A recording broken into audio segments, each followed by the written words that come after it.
Marché vous présente ce match. Bruges, après le samedi noir de Nicosie, la lumière est revenue sur le football français cet après-midi. De Hongrie, avec une équipe qui s'est voyagée, celle des Girondins de Bordeaux, une équipe expérimentée au niveau européen. Et on attend la même chose ce soir à Bruges avec l'AS Monaco. L'équipe de Monaco qui, pour ce qui concerne cette génération, la génération, disons, Ettori, n'a jamais connu la réussite en Coupe d'Europe, qui avait connu des réussites dans les générations précédentes, Charles avec en particulier Bianchieri, mais qui compte beaucoup sur cette saison. Le président Caporal disant en début de saison, on veut gagner la Coupe d'Europe, ce qui ne s'était pas dit jusqu'à maintenant. Oui, on veut gagner la Coupe d'Europe, ça va pas être facile. Imaginez-vous que ce soir, Monaco joue son 28e match de Coupe d'Europe et que pour le moment, c'est seulement la deuxième fois que l'AS Monaco est en 8e de finale d'une Coupe d'Europe. C'est le palmarès quasiment le plus triste, le plus affligeant des grandes équipes françaises, parce que Monaco est une grande équipe française. En face, une grande équipe belge aussi. Vous allez découvrir la composition de l'équipe. Là, vous l'avez par ordre de numéro. Je vous donne un petit peu les places. Van de Waal, c'est le gardien. En défense, c'est le numéro 10, Simoni, qui est arrière droit. Le numéro 2, Mamadou Estoffer. Numéro 4, Plovy, libéraux. Le numéro 5, Van Dijk, est arrière gauche. Le milieu de terrain, ce seront les numéros 8, Kerter, 3, Van der Elst, 9, Trèves et 3 attaquants. L'un sera un peu plus en retrait, sans doute, le 6, Coleman. Et en attaque, le 7, Mbouillou et le 11, Brill, que les abonnés de Marseille connaissent bien. En face, Monaco, pas d'énormes surprises, c'est-à-dire que l'incertitude sur Weah, qui s'était blessé à l'entraînement hier, a été levé. Weah joue, Atley bien sûr ne joue pas, n'est même pas dans les 16. Il fait qu'Ettori aura devant lui Valéry, le jeune stagiaire qui est arrière droit, Sonor et Baptiston au centre, Amoros à gauche. Un milieu de terrain très fourni, avec Hodel, avec Poulain, avec Ferrat, avec Gibb, avec Touré, et que Weah sera sans doute un des seuls garçons en pointe. Alors Monaco va donner le coup d'envoi, mais Monaco a perdu le tirage au sort, ce qui fait que les Monégasques vont commencer sur le côté gauche de votre écran et que Jean-Luc Ettori va être sur le but où il y a la plus forte pression populaire. Et la pression populaire, ici, ça compte beaucoup à Bruges, dans ce stade qui est archi plein pour ce match de Coupe d'Europe. Donc, psychologiquement, disons, un petit moins pour Monaco qui donne cependant le coup d'envoi avec Glenn Hoddle. Glenn Hoddle pour Fabrice Poulain. Et première touche en faveur de l'équipe de Bruges. Remise en jeu de Van Dijk. Un des étrangers de cette équipe. Lui est hollandais. Plovy. Van Dijk. Donc ouverture en direction de Mbouillou, le meilleur buteur. Et première frappe à côté des buts de Jean-Luc Ettori, frappe de Kerter. Voilà, Kerter qui normalement n'est pas titulaire dans cette équipe d'Anderlecht, mais il manque du monde. Il manque Beyens, milieu de terrain qui est suspendu depuis la saison dernière, puisqu'il avait été exclu contre l'Espagnol de Barcelone en demi-finale de la Coupe UEFA. 3 matchs de suspension, c'est son dernier. Et puis il manque l'attaquant aussi de Gris, qui fait que Kerter elle a joué là ce soir. Et bonne balle pour Glenn Hoddle qui est en pointe de l'attaque de l'AS Monaco. Glenn Hoddle qui lève la tête, qui attend le retour de Touré. Bonne frappe de la tête de José Touré. Et premier arrêt de Van de Waal. C'est bien parti pour Monaco. Ah, une attaque qui n'avait l'air de rien, sur laquelle Hoddle a formidablement bien temporisé. Il a trouvé José Touré pour une très belle tête de José Touré. Et justement l'entraîneur Ouvart de Bruges craint beaucoup le jeu de tête de Touré. Ouverture de Jan Koolmans avec une interception de Ferrat qui était très replié. On va retrouver peut-être Koolmans. Non, c'est Monaco à nouveau très agressif en début de match avec Glenn Hoddle, avec une montée de Manuel Amoros. Hoddle, José Touré, Baptiston, Poulain, et mésentente, et Hoddle récupère quand même et jongle, talonne bien pour Touré peut-être qui va récupérer, et coup de sifflet de l'arbitre, c'est l'Autrichien, monsieur Helmut Kohl, que l'on connaît bien puisqu'il a arbitré les Girondins de Bordeaux au tour précédent contre Dniepr. Coup franc en faveur de Monaco, tiré par Manuel Amoros. Sur Hoddle, déviation de Hoddle, raté. On a coutume de dire que lorsque l'on vient ici dans ce stade de Bruges, le premier quart d'heure c'est l'enfer. Jean-Pierre Papin l'a d'ailleurs rappelé à ses coéquipiers de l'équipe de France la semaine dernière. Pour le moment, le problème donc de l'AS Monaco, c'est de bien passer ce premier quart d'heure. Et Monaco tient le choc. Et Monaco va pouvoir se dégager à nouveau avec Baptiston, Odell, Baptiston, Amoros, avec Wea maintenant, qui tient donc bien sa place. Et nouvelle intervention. Non, il ne siffle pas, Monsieur Cole. Il faut dire qu'ici, il y a un public d'enfer et que Bruges repart avec Van Dijk. Ballon renvoyé par Marcel Dib. Plovy qui a donné à Kimoni, contré, qui permet donc à Odell de relancer loin, mais de retrouver Van Dijk. Et Van der Elst, ouverture de Van der Elst à destination de Kenneth Braille, le Danois donc que l'on connaît bien, qui a fait un passage à Marseille et qui est crocheté par Manuel Amoros. Il n'aura pas de carton jaune, mais qui est rappelé alors par M. Helmut Kohl. Oui, vous avez vu sur le ralenti combien a été juste la réprimande de M. Kohl, car la faute d'Amoros était énorme. Coup franc pour Bruges, montée de Mamadou, le plus grand des joueurs sur le terrain. C'est la numéro 2 que vous verrez au deuxième poteau sûrement. Et au premier poteau, c'était Kenneth Braille qui a frappé ce ballon. Ce coup franc qui vient de se dérouler, c'est une des armes de Bruges, car hier matin à l'entraînement, ils ne sont pas entraînés beaucoup les Brugeois, mais pendant au moins une demi-heure, ils ont répété ces coups francs qui viennent des diagonales de droite et de gauche. Et systématiquement, Brill fric au premier poteau et Mamadou et Coleman sont au deuxième.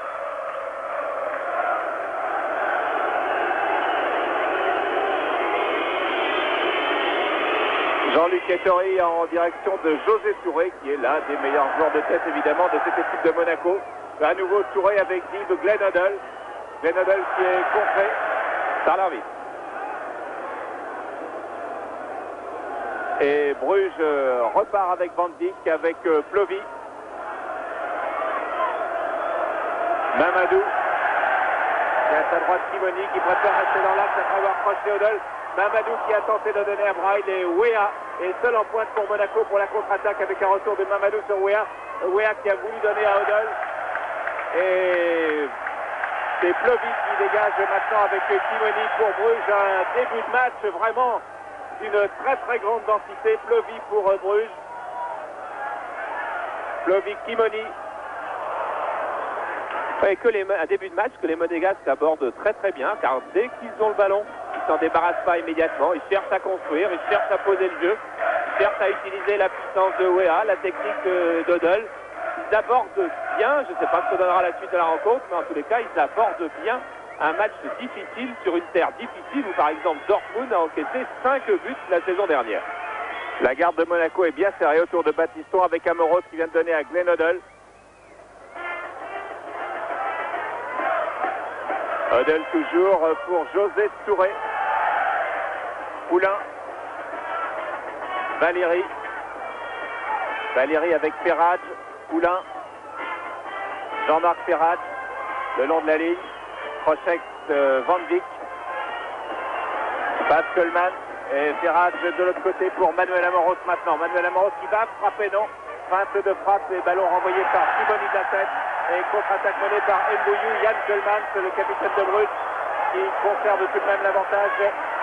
Oh là là. Et longue ouverture pour Kenneth Braille qui n'est pas en jeu. Kenneth Braille a un pouce son ballon dans la surface et Jean-Luc Ettori a pu en profiter de cette mauvais contrôle de Kenneth Braille. Et heureusement que Kenneth Braille a commis cette erreur qui est venue compenser l'erreur faite par Sonor qui ne s'était pas aligné sur Baptiston qui réclamait une montée pour une mise en hors-jeu.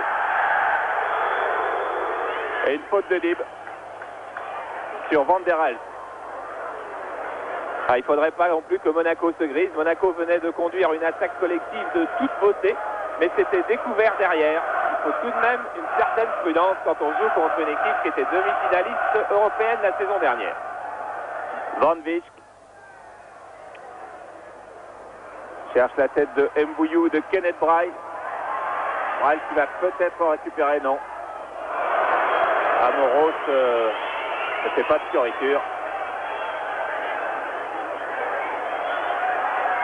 Et c'est une touche. Remise en jeu de Carter pour Bruges.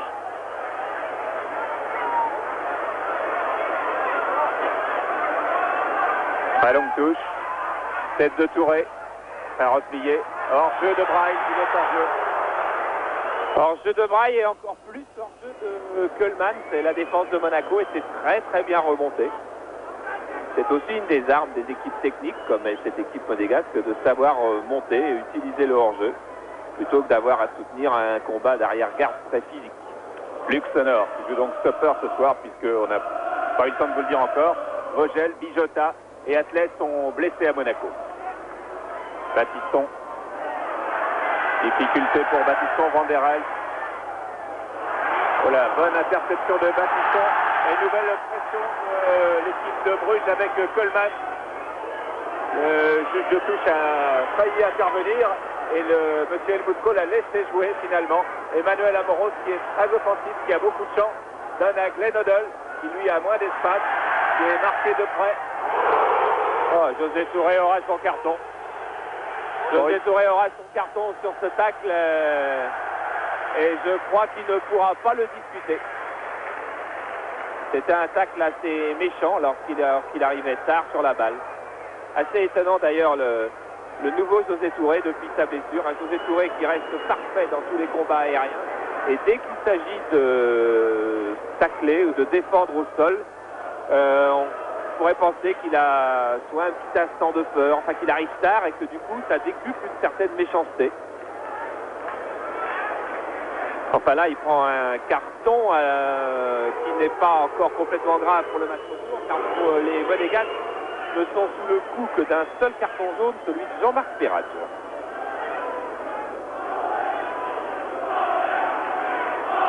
Et Carter après ce choc donc avec José Touré. C'est Kimoni qui va tirer le coup franc pour Bruges.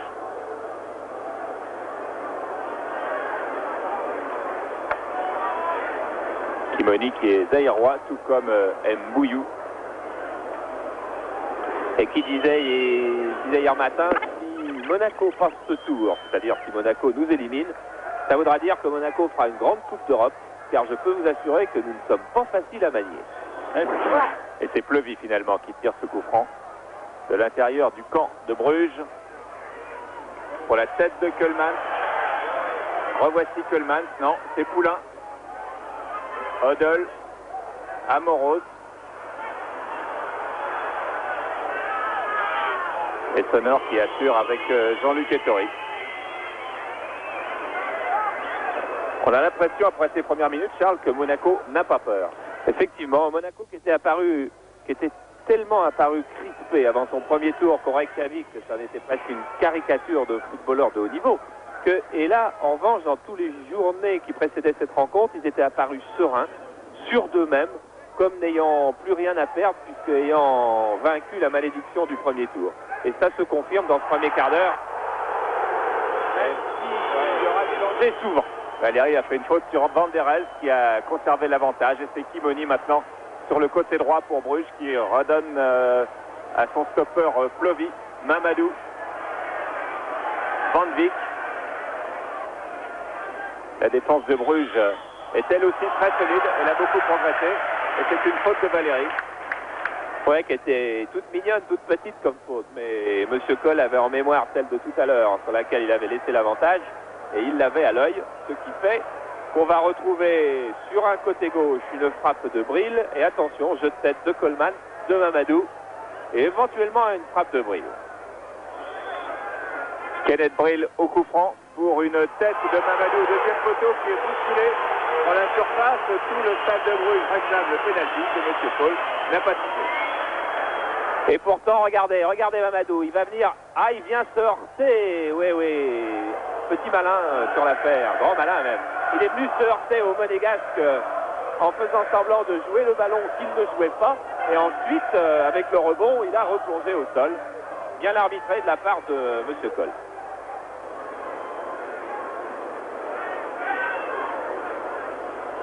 Et Tori, ballon récupéré. Non, non pas par Valéry. Et Valéry, 19 ans et demi, plongé dans l'ambiance de Bruges alors qu'il est stagiaire, qu'il était international cadet il y a encore 2 ans. Et Yann Keulemans,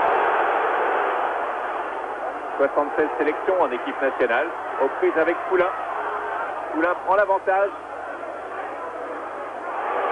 Yann a pu récupérer Van der Helst, qui est le joueur que les Monégasques aiment peut-être le plus. Kimoni tente de déborder Marcel Dib. Toujours Kimoni. Il centre et bonne sortie d'Ettori. C'était Rick-Rack devant Mbouillou.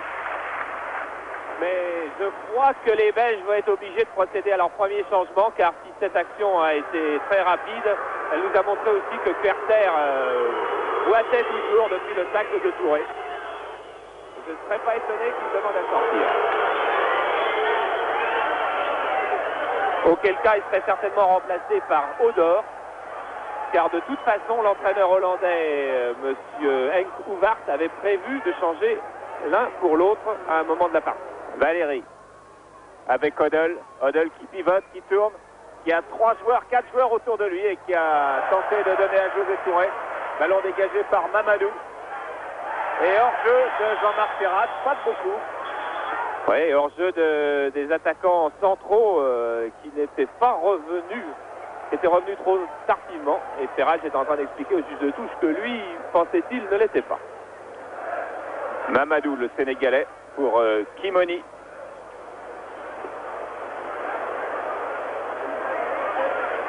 Kimoni, Plovy, Van Dijk.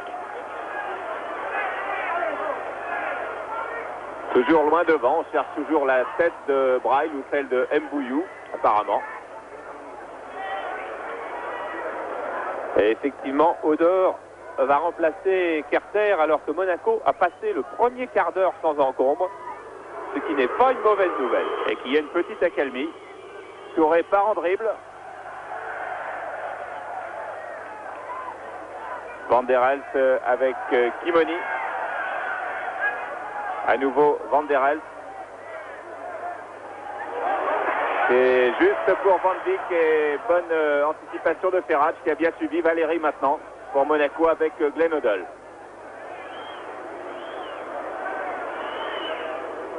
Touré qui se retrouvait face à Kerter qui boite effectivement de plus en plus. Et donc le changement que vous annonciez, Charles, ne saurait tarder. Keulemans, Van der Helst.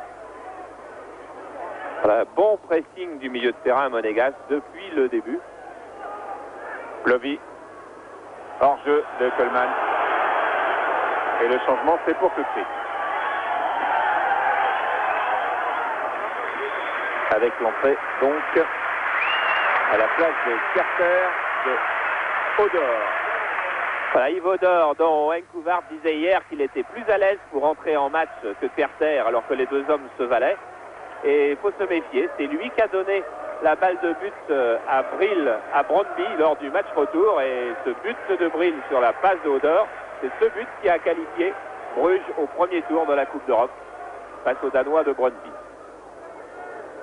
Dib, Amoros, pour Luxonor, Ferrat, Poulain, Touré, Dib, Hoddle, bon contrôle et bonne remise pour Marcel Dib qui va peut-être entrer dans la surface, mais il a été stoppé par Plovy. Et Bruges repart avec Van der Helst, Plovy, retour de Weah dans les pieds de Plovy. Et du coup Plovy a perdu le ballon, Monaco l'a récupéré avec Dib, avec Sonor, une équipe de Monaco qui donne vraiment une impression de solidité dans ce début de match. Nous le confirmons avec Valéry, Poulain, Dib, Hoddle, bonne remise avec Dib encore. Dib qui tente sa chance de 25 mètres. Voilà, Dib qu'on retrouve dans les coups. Dib qui avait eu, vous vous souvenez, samedi, cette occasion de 2-0 à Chypre. On a beaucoup reparlé, il s'était bien engagé, il est arrivé aux 20 mètres. Et là, il a voulu frapper en force, ça a abouti sur le gardien chypriote. Et ce matin, il disait encore combien il regrettait qu'il aurait dû envelopper sa frappe de balle. Mais il avait peur d'un retour d'un défenseur. Et là aussi, il a frappé un peu vite et un peu loin. Van der Elst, Kuhlmann, toujours aussi puissant mais un peu moins rapide. Il a passé maintenant la trentaine. Glenn Hoddle.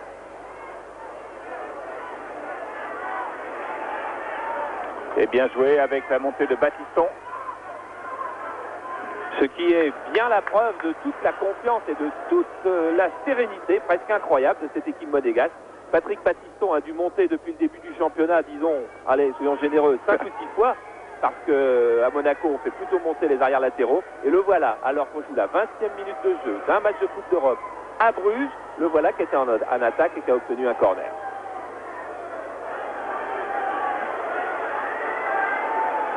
Corner avec une montée de Sonor.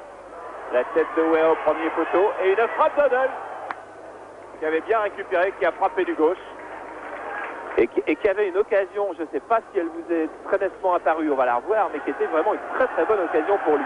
Mamadou a repoussé, et là Glenn Hoddle a son temps, regardez, il prend tout son temps et il frappe du pied gauche, trop croisé. Lui qui est un excellent technicien, Glenn Hoddle avait là une belle occasion juste pour lui. Odor avec Mbouyou. Mbouyou qui est le meilleur buteur de l'équipe en championnat avec 8 buts. Van der Elst. Et hors-jeu.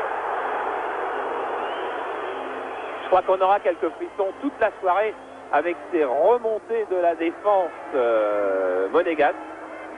Arsène Wenger avait demandé à Patrick Battiston d'utiliser ce système de jeu, bien sûr, mais d'être relativement prudent avec. Pour le moment, Battiston et les rouges et blancs l'utilisent quasiment à 100%. Ça s'est bien passé. Pourvu que ça dure. Fabrice Poulain, Ferrage. Battiston. Patrick Battiston avec à nouveau Fabrice Poulain, poursuivi par Kuhlmann et Valéry. Oh, récupère avec beaucoup d'autorité la touche car elle était très exactement belge. Mais en vieux briscard qu'il n'est pas, il est allé chercher la balle. Et double feinte, ça a failli réussir jusqu'au bout. Et une faute sur Peter Crève.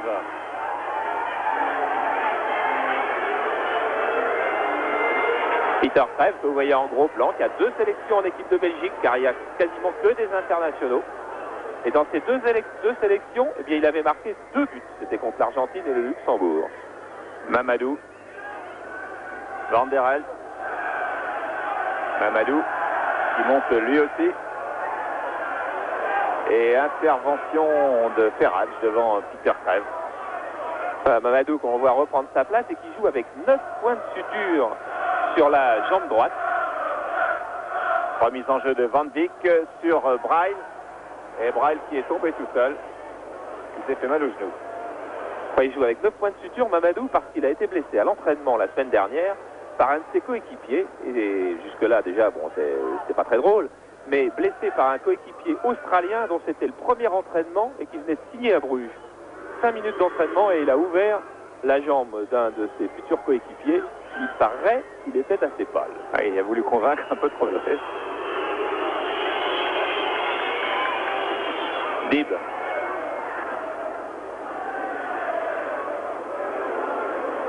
Battiston. Et interception de Van der Elst à nouveau. Mbouyou. Van der Elst. Kimoni. L'arrière latéral qui joue avec le numéro 10. Van der Elst. Et hors-jeu. Ils sont peut-être assez étonnés de retrouver un système de jeu qui a beaucoup moins cours en Belgique que lors du fameux temps d'Anderlecht. Et il sait se prendre. Poulain, Ferrage. Wea qui bouge beaucoup, on ne le voit pas beaucoup toucher le ballon pour l'instant. Mais il s'est bien imposé en l'absence de Marc Atlet comme buteur de l'équipe de Monaco. Amoros qui ne passe pas et Slovy fait un grand pont. Braille part, Braille n'est pas hors jeu pour l'instant. Les Belges sont très attentifs maintenant au piège du hors-jeu. Un peu plus, et là il n'y a toujours pas hors-jeu. Et centre qui va atterrir derrière les buts de Jean-Luc Ettori. Oui, ils sont effectivement attentifs au piège du hors-jeu, mais c'est bien parce qu'il y a eu ce piège du hors-jeu qu'ils ont perdu cette balle-là, par exemple. car Bril ne savait plus où se placer, il faisait des faux appels qui ne marchaient pas, et du coup Odor a voulu chercher un long centre, et il était tellement occupé par la position de ses coéquipiers qu'il a manqué son centre par inattention. Ils ont bien pris ce début de match, les Monégasques, bien pris. Et on retrouve Dib. Dib avec Poulain.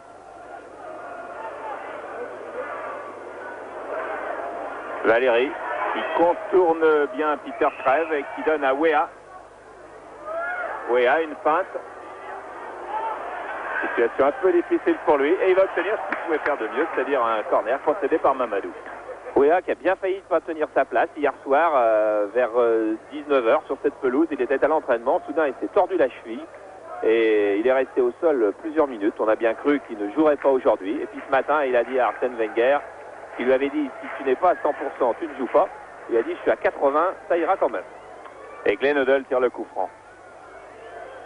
Il est court. Il est récupéré cependant par Ferrage. Et la défense de Bruges remonte très vite. Il y a 3 ou 4 Monégasques hors jeu. Mais c'est fini maintenant. Et Monaco revient sur ses bases avec Luxonor. Et conserve bien le ballon. Si aujourd'hui nous étions chez nous avec notre dispositif Canal et que nous avions les statistiques, eh bien on s'apercevrait que la monopolisation du ballon, elle est certainement du côté de Monaco. Valéry, oui, qui ne savait pas trop quoi faire. Van Vick, Van der Elst, José Touré, une faute de Fabrice Poulain sur Van der Elst. Coup franc que les Belges vont jouer avec Van Vick.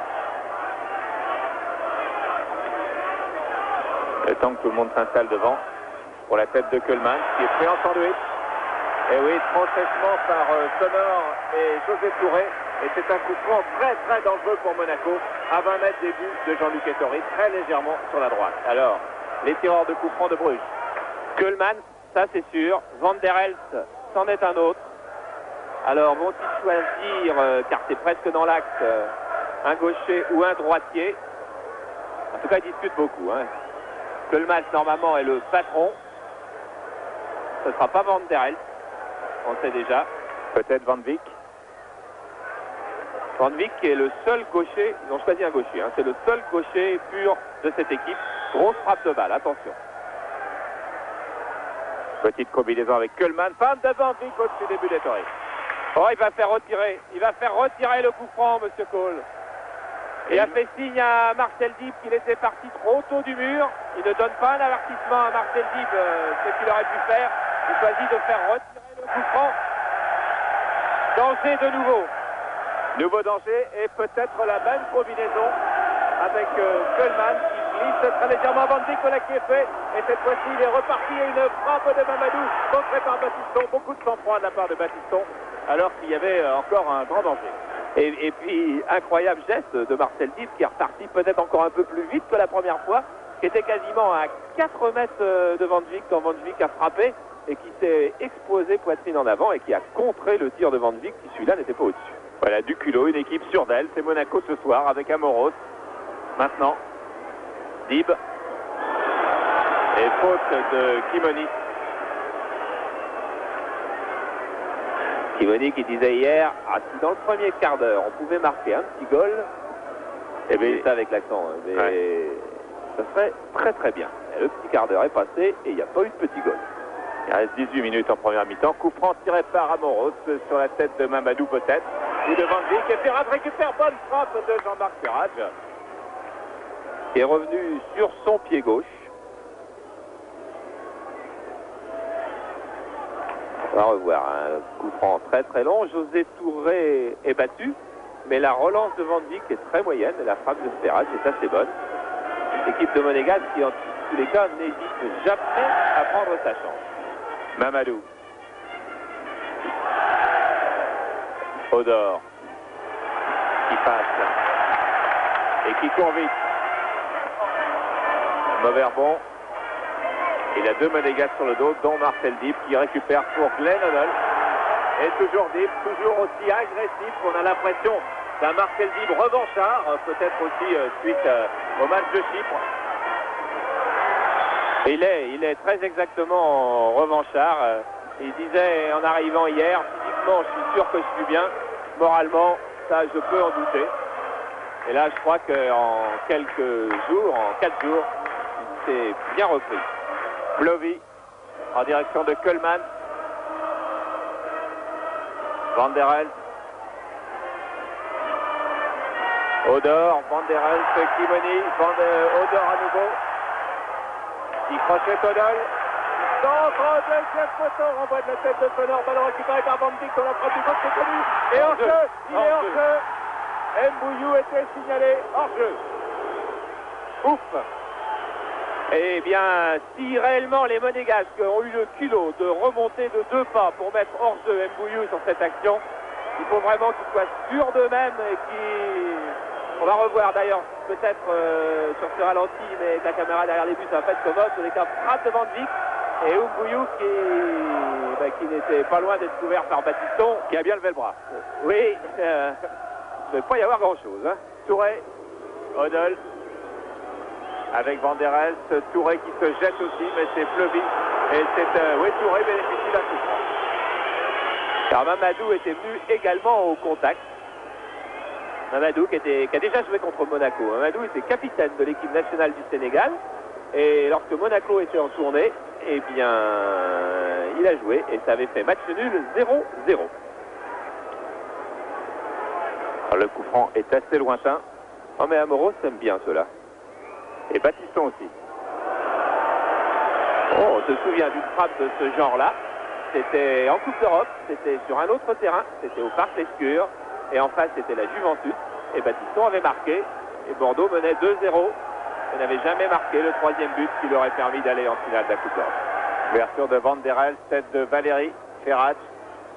Valéry Battiston qui est celui qui a le plus de réussite en Coupe d'Europe dans cette équipe de Monaco, sous le maillot de Bordeaux bien sûr, de demi-finale. Et Tori lui a joué 17 matchs de Coupe d'Europe. Ferrat. Et une faute de Mbouillou sur Jean-Marc Ferrat. Et on va finir la première demi-heure de jeu. 0-0.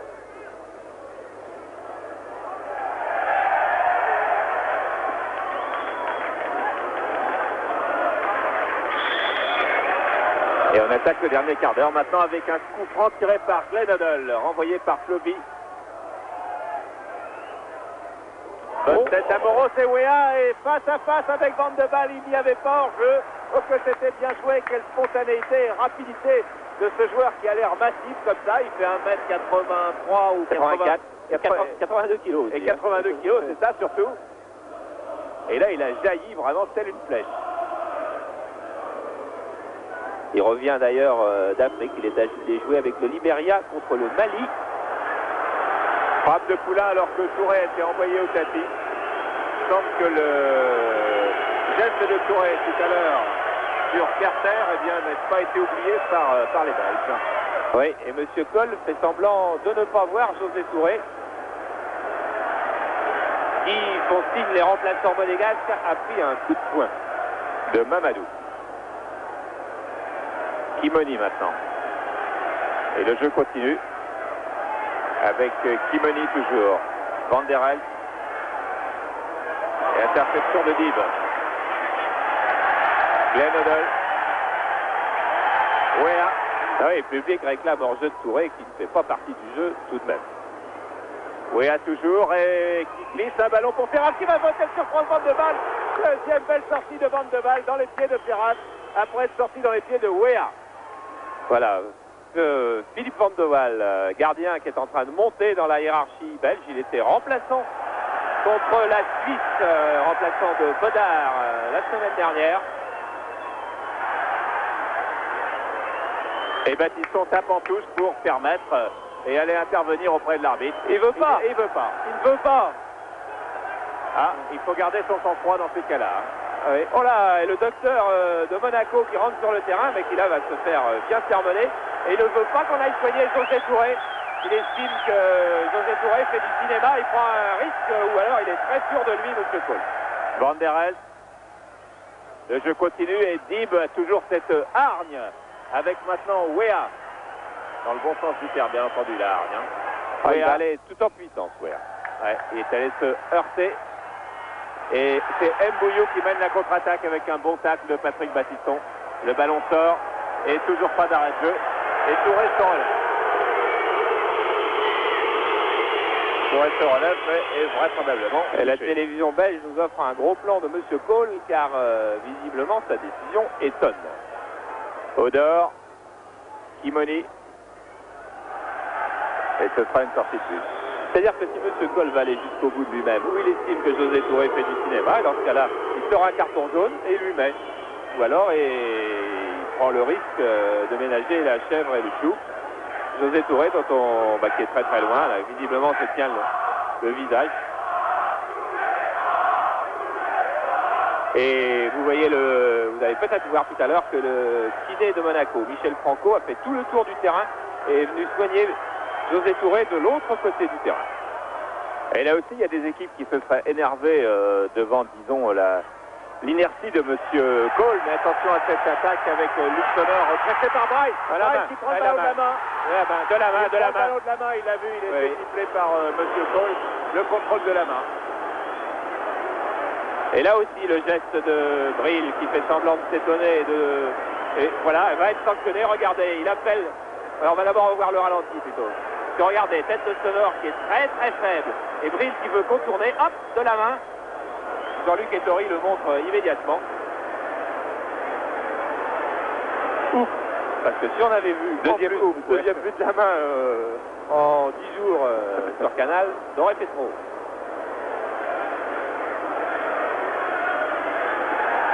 Kimoni.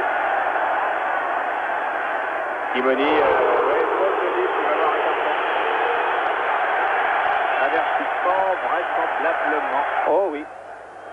Pour Marcel Dib. Voilà, c'est fait. Ah, il faudra quand même pas collectionner les cartons. Il y avait Touré, il y a Dib.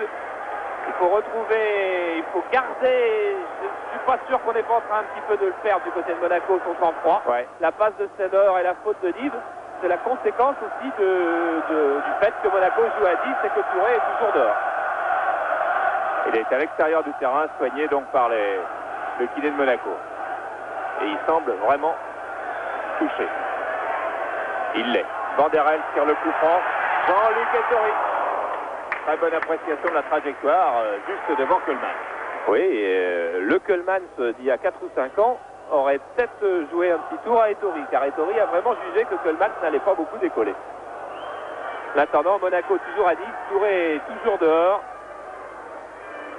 Et M. Cole se serait trompé dans son appréciation tout à l'heure, que nous n'en serions pas surpris, car si José Touré n'était pas vraiment touché, il ne laisserait pas ses coéquipiers à 10. Alors qu'un coup franc a été joué rapidement par Braille qui lance le Coleman. Coleman bouscule Sonor. Et c'est vrai que là aussi, le Coleman, qui il y a 3-4 ans, aurait peut-être pris de vitesse Sonor qui était déjà en difficulté. Alors c'est vrai que physiquement, Coleman, le cahier, le grand, extraordinaire joueur qui a été Coleman, n'a plus les moyens physiques qu'il l'avait, mais il a des éclairs de classe encore assez extraordinaires. Et il va falloir bien avoir l'œil sur lui, car si un homme peut gagner le match pour Bruges, c'est à coup sûr Coleman. Et Touré est revenu sur le terrain. Et on est dans les 10 dernières minutes de cette première mi-temps. Et toujours 0-0, ce qui, bien entendu, est un bon résultat pour Monaco. Et un bon match, ce qui est aussi une bonne nouvelle pour vous, les abonnés de Canal, qui voyez 2 matchs de Coupe d'Europe aujourd'hui.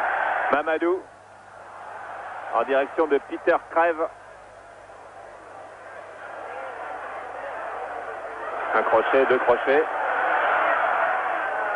Un troisième.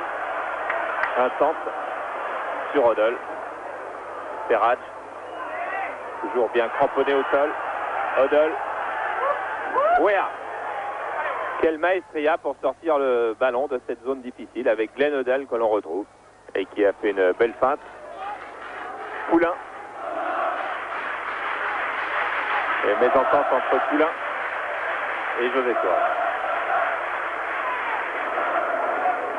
Et vite on revient reprendre les positions défensives, celles de Dib et de Poulain, qui jouent tous les deux devant la défense, juste devant Sonor. Odor pour Braille. Et Braille qui a passé Sonor, mais le ballon était sorti. Je crois que c'est le tacle de Sonor qui a été sanctionné même par M. Cole, est monté à toute allure de Van de Beek, l'arrière gauche qui réclame le ballon. C'est Braille qui tire lui-même ce coup franc et Ettori une nouvelle fois devant Coleman. Cette fois-ci, il a mis en corner. Et cette fois-ci, Coleman, c'était encore plus pressant. Et ce long, très très long coup franc.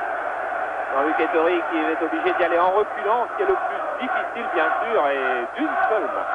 Peter Crève tire le corner pour Bruges. Il est long pour la tête de Mamadou qui le prend bien. Dans une position difficile, il avait été un peu bousculé. Il était en déséquilibre et il a quand même bien ajusté sa tête. Et il était à peu près le seul à avoir bien jugé la trajectoire de la balle, qui était montée très très haut, puis qui, regardez, d'un seul coup va descendre beaucoup plus court. Tous les rouges sont battus.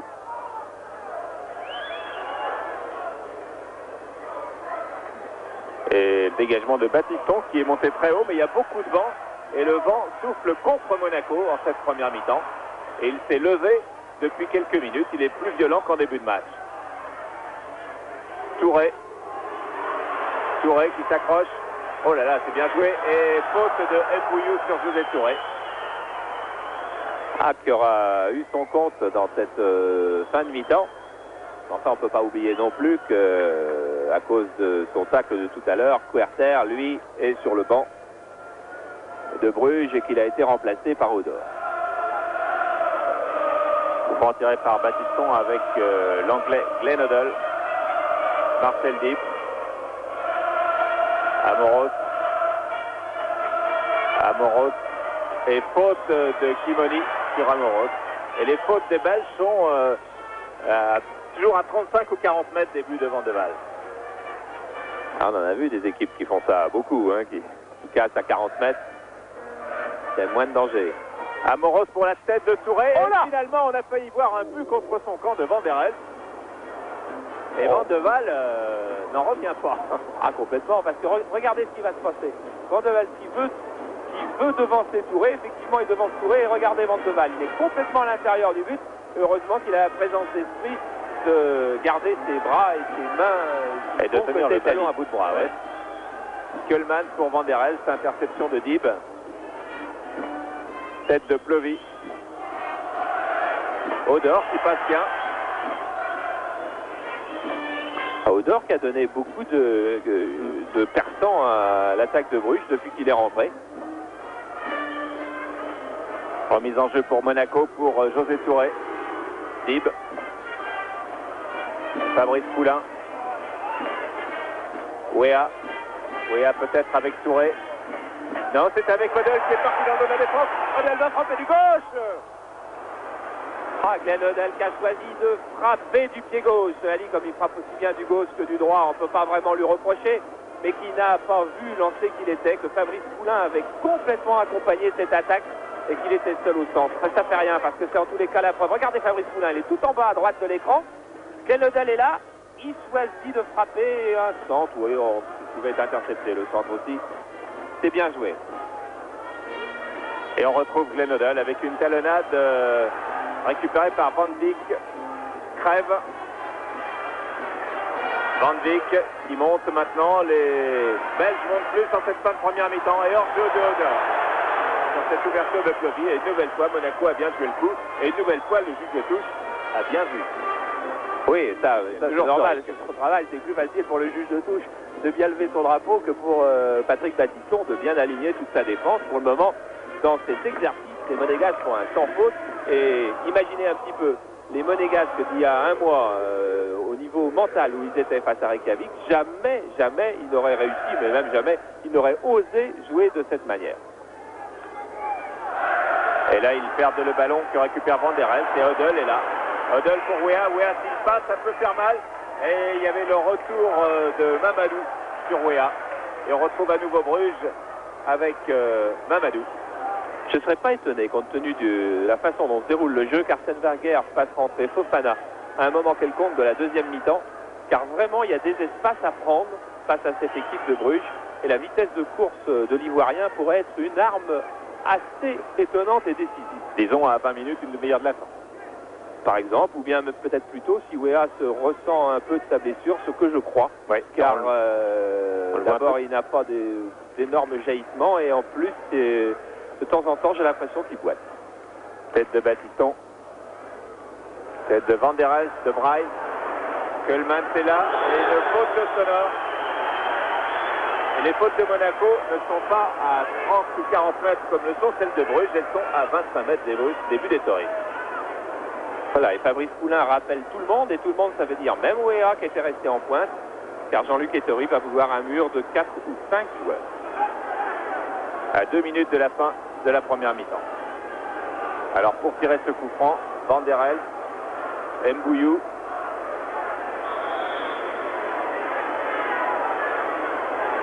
Une frappe d'Mbouyou qui s'envole et qui était détournée au passage et c'est un corner. Et qui sort du mur, toujours, Marcel Libre.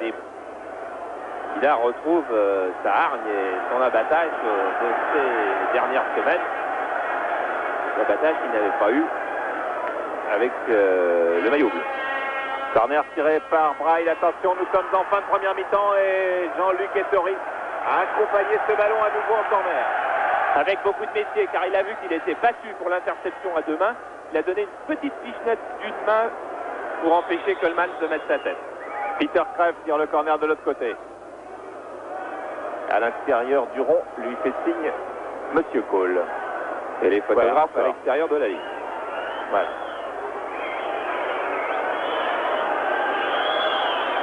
Mamadou est encore là-bas au deuxième poteau. Attention à sa tête et c'est la tête de Skiboni. Et c'est un nouveau corner.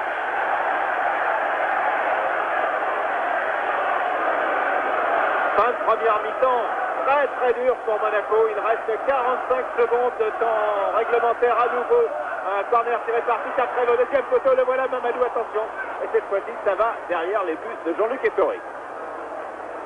Bon, il y a eu péril sur les corners, effectivement, dans cette mi-temps. Il va falloir sans doute couper un petit peu mieux les courses de Mamadou ou de Kuhlmann quand ils montent. Mais bon, on ne peut pas dire que Monaco a été mis en péril et a eu du mal à résister à la Furia belge, car pour le moment, la technique collective de Monaco fait merveille. Interception d'Amoros devant Odor et Amoros va bénéficier d'un coup franc. Alors que nous commençons à jouer maintenant, dans quelques secondes, les arrêts de jeu. Et voilà. Il n'y a pas eu d'arrêt de jeu en faveur de Touré, et il y en a eu quelques autres.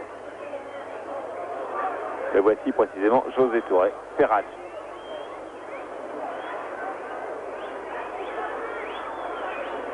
Valérie. Odol. Tout de suite pour la tête de Touré qui a été bousculée. Et Weah était là au deuxième poteau alors que Touré a des duels très très serrés. Et là c'était avec Mamadou. Mais quel centre parfait encore de Glenn Odell qui a pris tout le monde à revers. Et on retrouve Mamadou avec Van Vick. Ça va sortir. Et Valérie, sur son aile droite, à 19 ans et demi, fait un match parfait. Il avait été parfait et avait totalement muselé Eric Cantona lors de Monaco-Marseille. Le voilà pour son premier match de Coupe d'Europe. Il est rentré à Reykjavik, mais là il est titulaire. Le voilà qui pour le moment tient très très bien son rôle. Attention à cette attaque menée par Kuhlmann, Battiston. Et ballon récupéré par Van Dijk pour Bruges. Interception de Dib, l'arbitre laisse jouer. Dib ne passe pas. Peter Crève récupère. Et Touré a raté son interception, que c'est dommage. Odor. Et effectivement, on voit que Touré hésite toujours au moment de contrer. Et M. Cole a pris Touré en grippe, ça je peux vous l'assurer. Car là, il n'y avait pas vraiment de faute de Touré. Et il y a eu ce coup de sifflet. Coup franc tiré par Braille à nouveau. Récupéré par Mamadou qui va... Non, qui n'a pas trouvé de position pour frapper. Van der Elst. Frappe magnifique de Franck Van der Elst. Détourné par Jean-Luc Ettori en corner. Alors que la première mi-temps, le temps réglementaire est terminé depuis 2 minutes. Et que c'est un corner que va aller tirer Braille. Avec encore Van der Elst, un ballon qui lui est subtilisé sous le nez par Poulain. Et c'est la mi-temps qui fait par M. Cole sur ce score de 0-0 qui est un très bon score pour Monaco. Voilà, et il est bien que la télévision belge s'attarde là sur Jean-Luc Ettori, car après avoir très bien joué ses 45 premières minutes, il a fallu pour les Monégasques que Jean-Luc Ettori les sauve sur ce superbe tir de Van der Elst. Alors 0-0 à la mi-temps, c'est bien, mais le fait de voir jouer Monaco avec une telle sérénité et une telle maîtrise, je crois que c'est encore mieux. On a donc une belle deuxième mi-temps à vivre dans un quart d'heure. Le temps de voir des reportages, des buts et différentes choses préparées. On va voir le but de Stopira. Tout à fait, car ceux qui n'étaient pas rentrés tout à l'heure pour voir Uspest de Bordeaux. Et pile pour le démarrage de cette deuxième mi-temps, donc avec un coup d'envoi qui est donné par l'équipe de Bruges, au sein de laquelle il n'y a pas eu de changement. Yann Keulemans que l'on retrouve avec Van Dijk. Et là encore, le premier quart d'heure va être difficile, car il faut que Monaco recommence à avoir sa sérénité, recommence à reprendre l'emprise du match.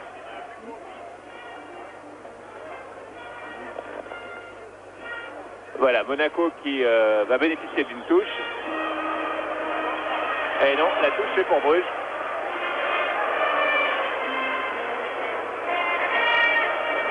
Avec Van Dijk, avec Plovy, Mamadou, Simoni. À nouveau Plovy. Van Dijk, le gaucher. Plovy encore. Van der Elst. Replié pour la tête de Keulemans. Sonor a pris l'avantage et Monaco va pouvoir se dégager avec Manuel Amoros maintenant. Il file le long de la touche après une accélération, 3 Belges autour de lui. Et remise en jeu par le même Manuel Amoros à destination de Glenn Hoddle. Une équipe de Bruges qui semble plus agressive en ce début de deuxième mi-temps. Et Glenn Hoddle qui est resté au sol après ce contre avec Van der Elst. Van der Elst, interception de Wea qui est revenu. Dib pour Hoddle. Hoddle qui passe, qui donne à Wea. Wea poursuivi par Mamadou, suivi plutôt par Mamadou. Bonne frappe et belle frappe, bien lourde et bien cadrée de Wea. Voilà, et bon arrêt de Philippe Van de Waal qui devait s'employer car cette frappe était énorme. Van Dijk. Van der Elst. À nouveau Mamadou. Yann Keulemans. Kenneth Braille, Keulemans qui passe. Van der Elst. Et il est bien parti. Mbouillou, bonne sortie des Torres. Mbouillou va marquer. But de décision à ce début de première mi-temps. Un coup dur pour Monaco.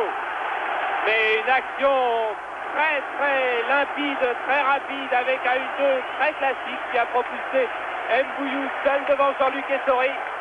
Ah, le premier quart d'heure de la deuxième mi-temps était quasiment aussi important que celui de la première. Regardez le relais avec Van der Elst qui va ouvrir sur Mbouillou. Keulemans avait emmené du monde à gauche. Battiston est battu. Procès sur Ettori. Et c'est trop tard pour revenir. But de Mbouillou, meilleur buteur de son club, qui avait marqué 8 buts en championnat, qui est très disputé au sein même de Bruges, qui normalement n'est pas titulaire, qui souvent laisse sa place à De Vries, qui est blessé et qui rentrera peut-être à Monaco. Et voilà un but qui fait mal, mais un but qui était un joli but. Très belle combinaison, comme on l'a revu avec Van der Elst, Keulemans et cette frappe de Mbouillou. Et là, il y a une faute de main de Keulemans.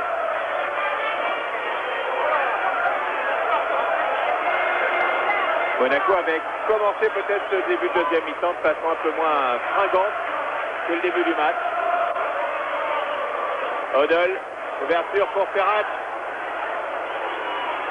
Ferrat cherche le pied gauche, frappe contrée de Jean-Marc Ferrat, très accrocheur. Oh là là, quelle belle reprise acrobatique de Jean-Marc Ferrat qui est passé à côté des buts de Van de Waal. Ah, cette équipe de Monaco a de quoi marquer un but sur le terrain de Bruges. L'équipe de Bruges avait de quoi marquer des buts à Monaco. On le savait, on le sait un peu mieux maintenant. Mais Monaco doit surtout pas s'affoler, ne pas non plus prendre trop de risques. Une défaite à 1-0 serait pas un drame dans Monaco prouve qu'ils sont en train de revenir en forme et surtout de ne pas craquer maintenant. Mbouillou pour hors-jeu, ouais, hors-jeu de Crève, de Peter Crève, là, qui était parti. Il faut rester calme, il faut garder son jeu collectif et il faut profiter des espaces qui vont forcément rester. Et pour profiter des espaces, Arsène Wenger fera certainement appel à Youssouf Fofana dans quelques minutes, car c'est évident, ça s'impose de soi-même qu'on a besoin d'un dévoreur d'espace devant du côté de Monaco. Longue ouverture pour la tête de Touré qui a du mal, Wea non. Et Pleuvi dégage alors que Fofana a effectivement commencé son échauffement. Et on a eu de touche Wea avec José Touré. José Touré, belle remise où il n'y avait personne. Et Van der Elst qui joue plus replié pour l'instant d'Ana Mbouillou. À nouveau Van der Elst. Attention au démarrage de Braille. Braille avec Mbouillou. Un petit moment d'euphorie chez les Belges. Odell qui apaise le jeu.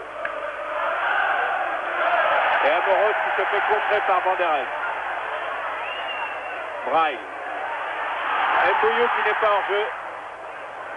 Mais il a changé son jeu, Mbouillou, hein, parce que de toute façon, comme ils ont été pris une quinzaine de fois au piège du hors-jeu, maintenant Mbouillou fait des appels en diagonale en gardant quasiment l'épaule contre la poitrine d'un défenseur pour ne pas être en jeu. Wea.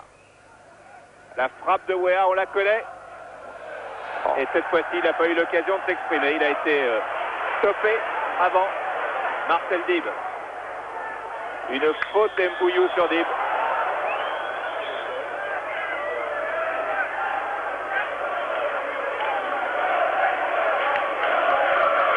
Tout irait bien pour l'AS Monaco s'il n'y avait pas eu ce but d'Mbouillou. On est d'accord. Coup franc tiré par Amoros avec Poulain. Valérie, Ferrage. Et la touche est pour Bruges. Remise en jeu de Van Dijk.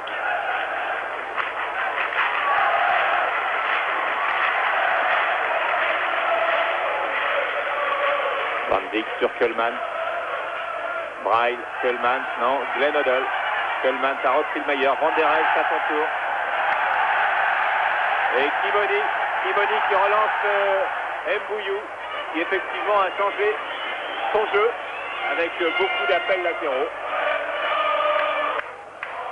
Et dégagement un peu raté de Tori. Se récupère Dib. Toujours aussi accrocheur.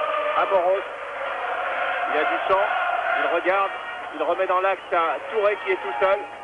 Odell. Belle ouverture pour Touré. Déviation de la poitrine sur Ferraz. C'était bien joué. Ferraz qui dévie à nouveau en direction de Valérie. Valérie qui va se centrer. Qui écrase son centre. Mais la défense belge a marqué un petit temps d'arrêt dont personne n'a pu profiter. Voilà, en tout cas, une action collective de l'AS Monaco comme on n'avait pas beaucoup vu depuis le début de saison. Il y a beaucoup de mieux chez les champions de France, même si maintenant ils sont menés à 1-0. Il y a tout de même beaucoup de promesses. Kölman, Van der Elst. Pleuvi. Et on sent de la confiance maintenant chez les Belges. Il faut savoir bien doser la confiance aussi. Kölman. Van Dijk. Crève.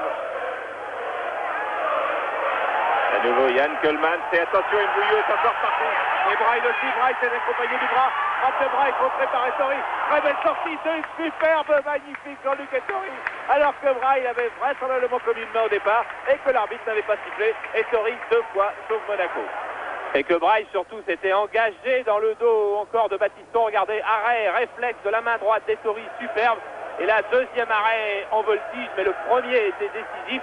Attention à la défense de l'AS Monaco, le jeu n'est pas aussi facile qu'il en a l'air. Tête de Touré, et Wea part en force devant Mamadou qui tient bien le choc. Il n'a pas été bien le choc. Et il y a quand même un petit bout du pied de Wea. Kölman, qui joue beaucoup plus en retrait alors que Brill joue beaucoup plus en pointe avec Mbouillou. Van der Elst. Francis Van der Elst, ouverture pour Odor. Kimoni. Van der Elst. Montée de Plovy. Et il y avait encore deux attaquants qui partaient dans le dos de la défense de Monaco, qui cette fois-ci est bien intervenu. Glenn Hoddle.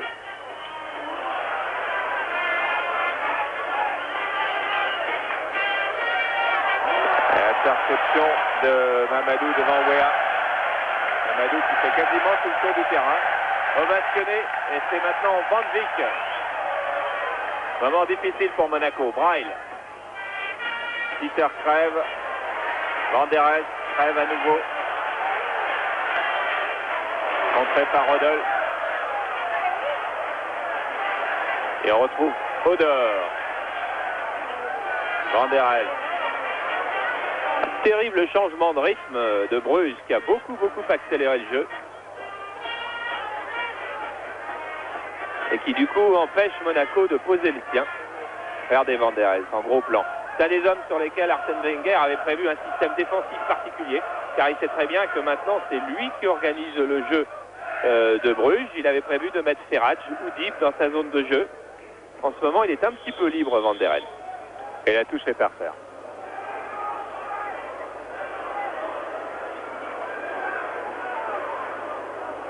Deep.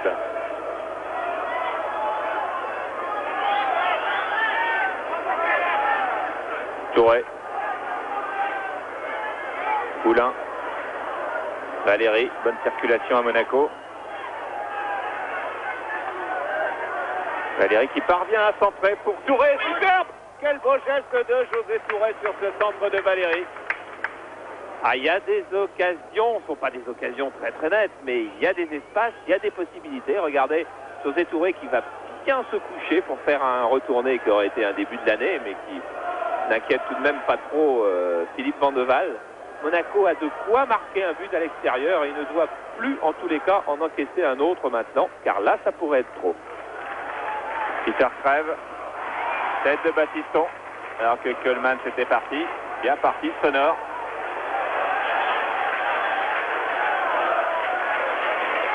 Et Monaco qui est un peu pris dans une nasse en ce moment, a du mal à s'en sortir. Et oui, il fallait faire circuler le ballon très vite d'un côté à l'autre. Monaco a essayé, a juste manqué la dernière passe, mais cette dernière passe manquée offre le ballon à Bruges. Van der Elst. Plovy. Van Vick. Et hors-jeu de Mbouillou. Ah oui, le public râle, car le public, bien sûr, a tourné la tête vers la zone de réception du ballon beaucoup bien après le départ de la frappe. Et au départ de la frappe, il y avait Bril, hors-jeu ou Mbouillou, assez largement. Fabrice Poulain. Ferrach. Manuel Amoros.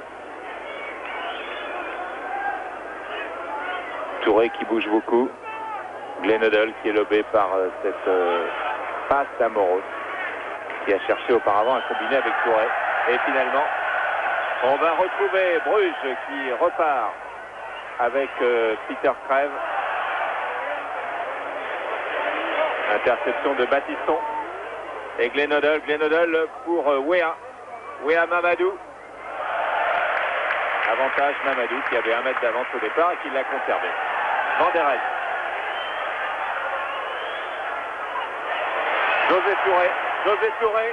José Touré toujours avec Kimoni et Odor autour de lui alors qu'il était un petit peu abandonné. Amoros pour la tête d'Hoddle, ça sera trop long. Difficile d'ajuster des transversales aériennes, surtout avec le vent qui souffle sur le terrain. Oui, il vaut mieux du côté de Monaco bien poser le jeu et bien construire plutôt que de chercher des balles trop profondes. Mbouillou, le buteur, il lance le Braille. Et attention à la sortie d'Ettori. Oh là là, Braille va pouvoir marquer, non? Eh bien, cette sortie d'Ettori qui pouvait paraître aventureuse, en fait, a été décisive. Car si Ettori ne sort pas, eh bien, Bril peut contrôler son ballon et à ce moment-là, se retrouve seul pour frapper. Regardez, enfin, c'est ce que je crois. Ettori là qui vient et qui l'empêche de frapper. Du coup, Bril va chercher un lob difficile car Sonor est déjà revenu sur la ligne. Mais Bruges joue bien différemment de la première mi-temps et la défense de Monaco est beaucoup moins à l'aise maintenant. Et Arsène Wenger vient d'ailleurs de donner de nouvelles consignes à Manuel Amoros qui est en train de les transmettre à Sonor et à Battiston. On va sans doute chercher une tenaille un peu plus efficace pour éviter ces gens qui partent en profondeur et qui font mal à Monaco depuis un quart d'heure. Remise en jeu de Van Wyk pour Bruges. Peter Crève et c'est Touré qui est venu ratisser avec Odell. Ferrage, Odell. José Touré, nouvelle déviation de la poitrine sur Poulain. Et des Belges très très accrocheurs, beaucoup plus qu'ils ne l'étaient en première mi-temps. Amoros. Et il est tout seul. Il va tenter sa chance tout seul. Il y avait guère d'autres solutions si ce n'est Weah sur la gauche, extérieur de Weah, extérieur du pied. Weah encore, très beau crochet. Il embarque Kimoni qui s'en sort bien et qui prend l'avantage de Théodore qui peut dégager en direction de Braille. Braille qui va se trouver face à Dib et pas facile de passer Dib ce soir. Braille encore. Et il y a eu une intervention de Marcel Dib. Un peu trop rude sur le Danois. Et il faut beaucoup d'engagement physique dans ces matchs de Coupe d'Europe. Tous les entraîneurs, et Jacquet le premier vous le diront, c'est d'abord un combat physique, un match de Coupe d'Europe. Monaco tient bien ce combat-là. Il y a eu 2 ou 3 petits excès. Mais en règle générale, c'est assez bien fait dans les limites permises. Van Wyk sur service de Keulemans. Crève. Van Wyk. À nouveau Crève. Très belle talonnade, belle combinaison. Van der Elst. Kimoni. Kimoni qui pourtant était libre et seul, lui qui dit moi je n'aime pas être au marquage, je veux qu'on me laisse de l'espace, que je puisse attaquer car j'adore ça. Et là il avait de l'espace, il n'en a pas profité. Très beau service de Touré pour Dib. Dib qui a vu Weah partir, Odell aussi. Odell continue, Odell le fait, contourne Odor et nouveau coup franc belge, mais toujours coup franc assez lointain. À 30 bons mètres, début de Van de Waal. Et on voit, regardez le maillot de Dib et regardez le col de l'arbitre, Monsieur Cole, il y a énormément de vent maintenant. Même au ras du terrain, malgré les tribunes qui cernent ce nouveau stade de Bruges. C'est pas sur celui-là que Lyon avait joué en Coupe d'Europe il y a une dizaine d'années, c'était dans le vieux. Coup franc que va tirer Glenn Odell. Pour la tête de Touré. Et une reprise peut-être de Sonor, qui a été au contact avec le gardien Van de Waal. Eh bien, c'était très proche d'une occasion de but. On va mieux le revoir, j'espère. Coup franc de Odell, José Touré qui va s'élever. S'élever, il vient. Oui, le voilà. Et la balle, donc, qui lobe tout le monde. Et normalement, il y a Sonor qui doit arriver là, en même temps que Van de Waal. Ah, il lui manque un centième, disons, allez, 2 centièmes de seconde. Et Sonor avait cette balle. Alors, il y a 2 joueurs au sol, c'est Mamadou, d'une part, et le gardien Van de Waal à Bruges. Philippe Van de Waal, alors que là on a un gros plan sur Mamadou. Philippe Van de Waal qui est un des monuments de cette équipe de Bruges. Voilà 8 ans qu'il est là. Gardien assez étonnant qui s'échauffe pendant 1h30 comme un fou, à tel point qu'il va prendre 2 fois sa douche avant le début du match. Et puis gardien assez étonnant aussi parce qu'il parle en 3 langues. En français, en flamand et même en sénégalais. Il a appris quelques mots en sénégalais pour parler bien sûr à Mamadou. Van Wyk. Tout le monde a récupéré. Van der Elst. Ça reste 27 minutes. 1-0 pour Bruges. But de Mbouyou marqué au tout début de cette deuxième mi-temps. Et là, phase ratée de Keulemans. José Touré qui a tenté une passe difficile, qui a pris l'avantage de la tête, qui donne à Glenn Odell. Odell qui a vu Weah tout près. Et de l'autre côté, Jean-Marc Ferrage et Dib qui se gêne. Battiston monte, avantage peut-être à Battiston. Ça passe difficilement pour Battiston et c'est Kenneth Braille qui mène la contre-attaque maintenant pour Bruges. Braille avec Crève à sa gauche et avec un départ d'Mbouyou qui pose énormément sur le front de l'attaque. Et Monaco tient bien le choc et Monaco repart avec Ferrage. Retour de Mbouyou dans les pieds de Ferrage et faute d'Mbouyou. Voilà, qui n'est pas une faute bien gentille non plus celle-là, car il a vraiment choisi délibérément la faute sur Ferrat, plutôt que de jouer le ballon. Et Sonor boite.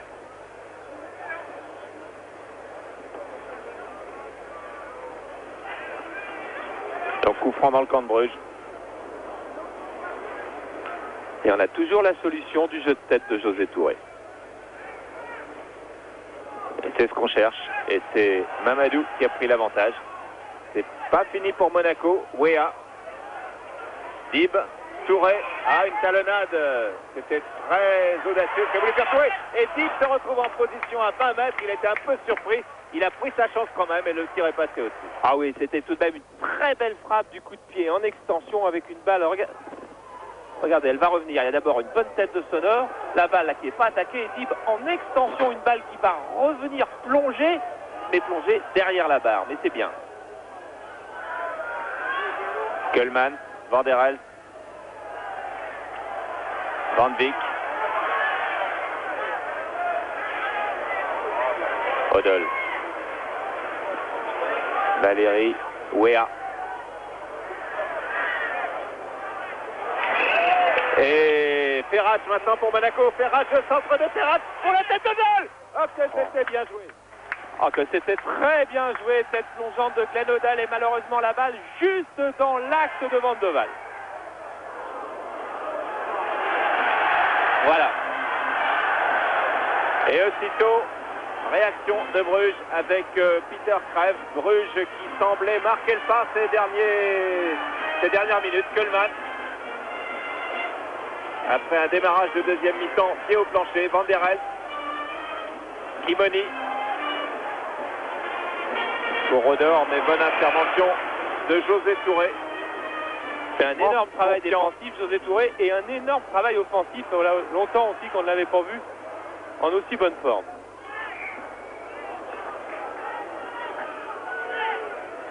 Voilà, ben c'était moins bien, mais il s'est battu pour récupérer la balle et il ne l'aura pas.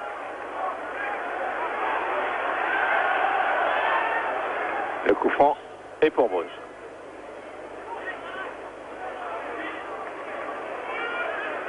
Quand il y a le doute, M. Cole donne souvent bénéfice à l'équipe qui reçoit.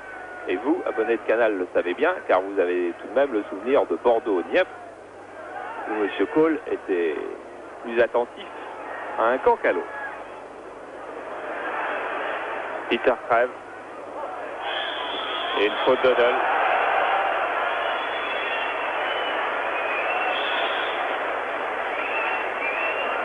Il ne conteste pas un instant. Et voilà, il demande à Jean-Luc Ettori un mur à deux.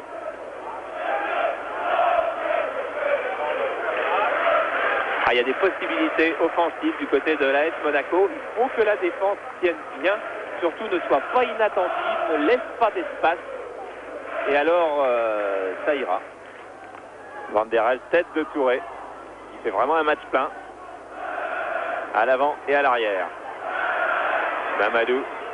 Cap en touche devant la menace Wea. Et quand dans un quart d'heure la menace Wea sera sans doute transformée en la menace Fofana, souvenez-vous, la vitesse de Fofana devrait pouvoir prendre le dessus sur Mamadou. Surtout s'il est dans un jour avec. Touré. Amoros. Sonor. Baptiston. Oh là là. Sonor en couverture. Fabrice Poulain. Avec Odol. Poulain toujours. Et hors-jeu signalé de Ferrat. Eh oui, parce que la transmission de balle a été un tout petit peu lente. Cette action qui s'annonçait superbe a été stoppée par le hors-jeu de Ferrat. Qui en plus se fait gronder par M. Cole. Car Ferrat avait été obligé, juste avant le début du ralenti, de faire 2 pas en avant qu'il l'avait mis en position de hors-jeu. Tête de Poulain. Odol. Amoros.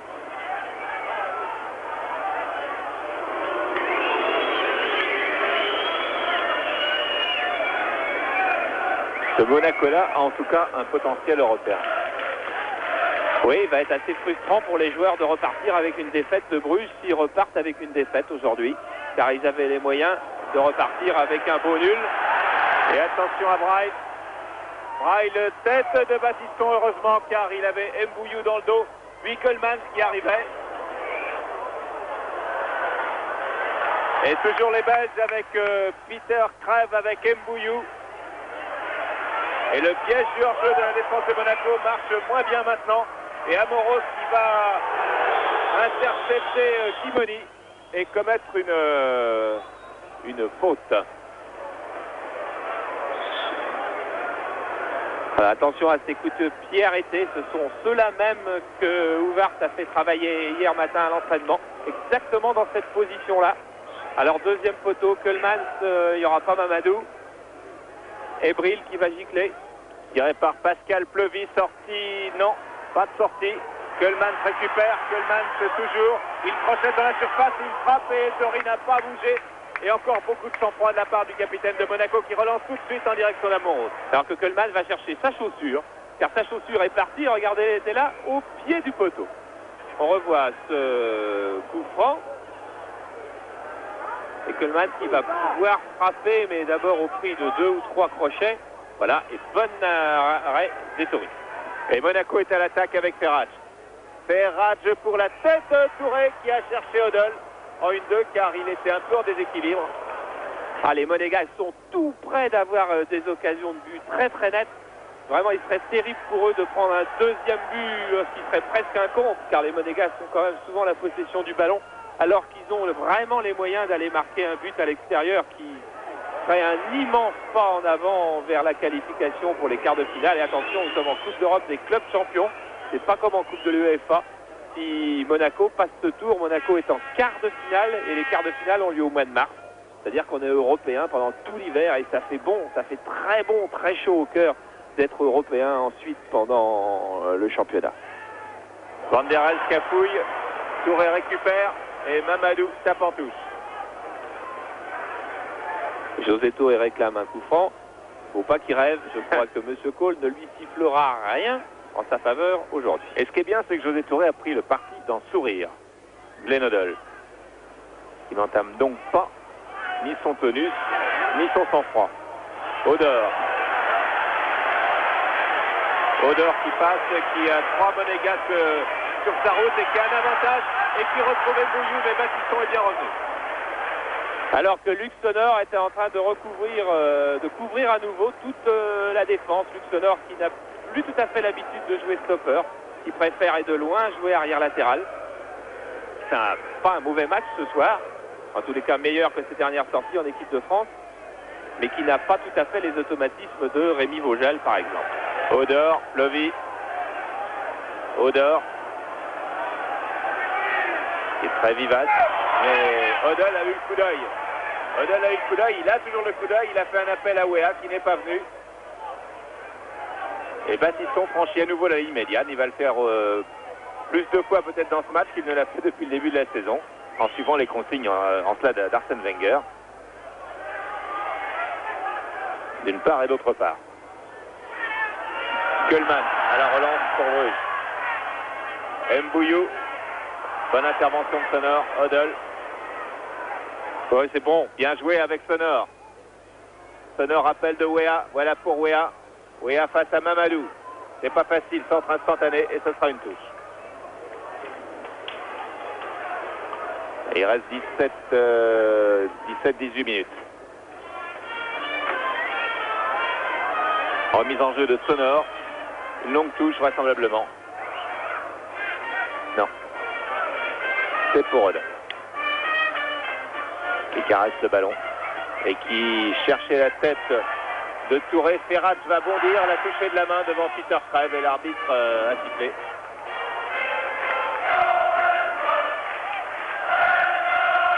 On retrouve Crève avec Yann Coleman.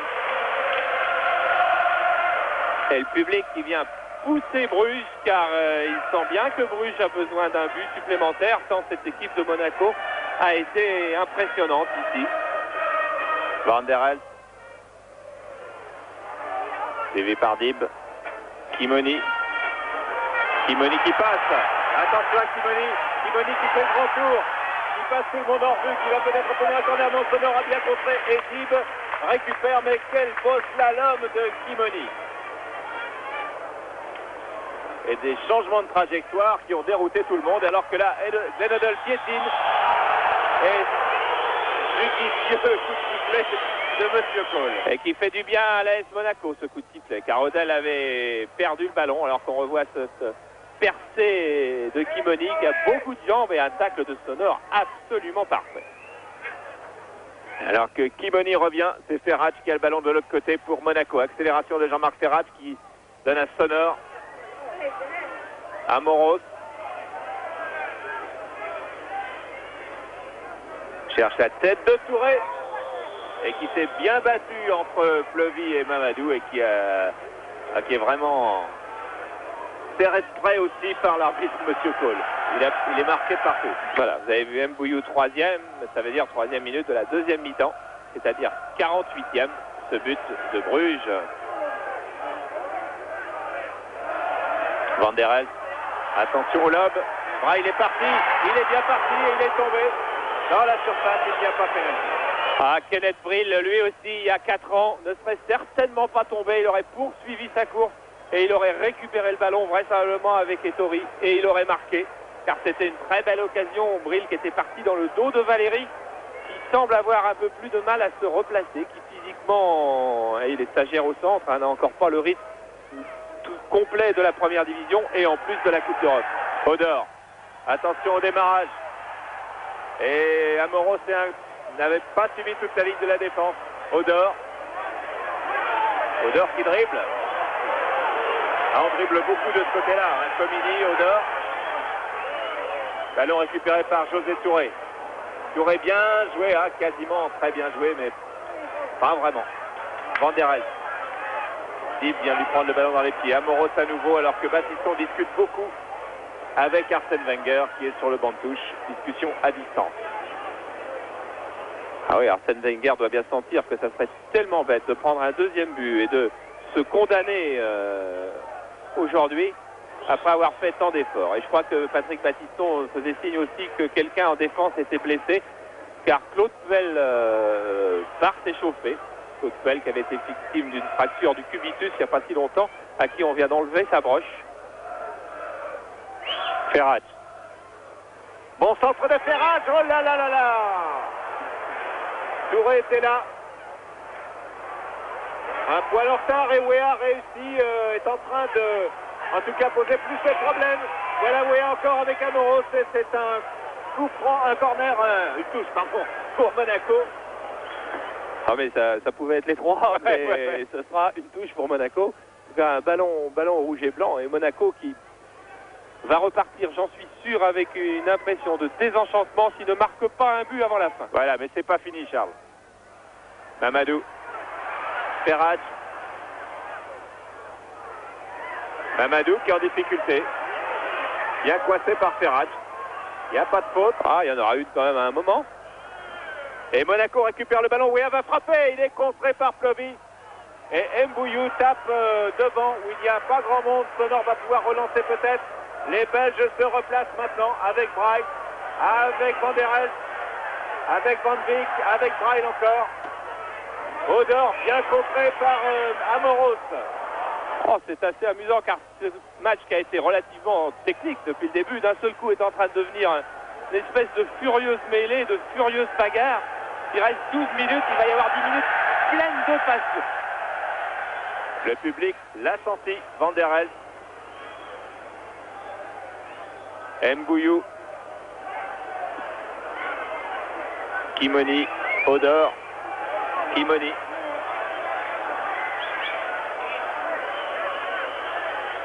Alors que le changement va vraisemblablement concerner Jean-Marc Ferrach et Braille là, qui est à la lutte avec Sonor. Braille qui contourne Sonor mais qui n'y parvient pas.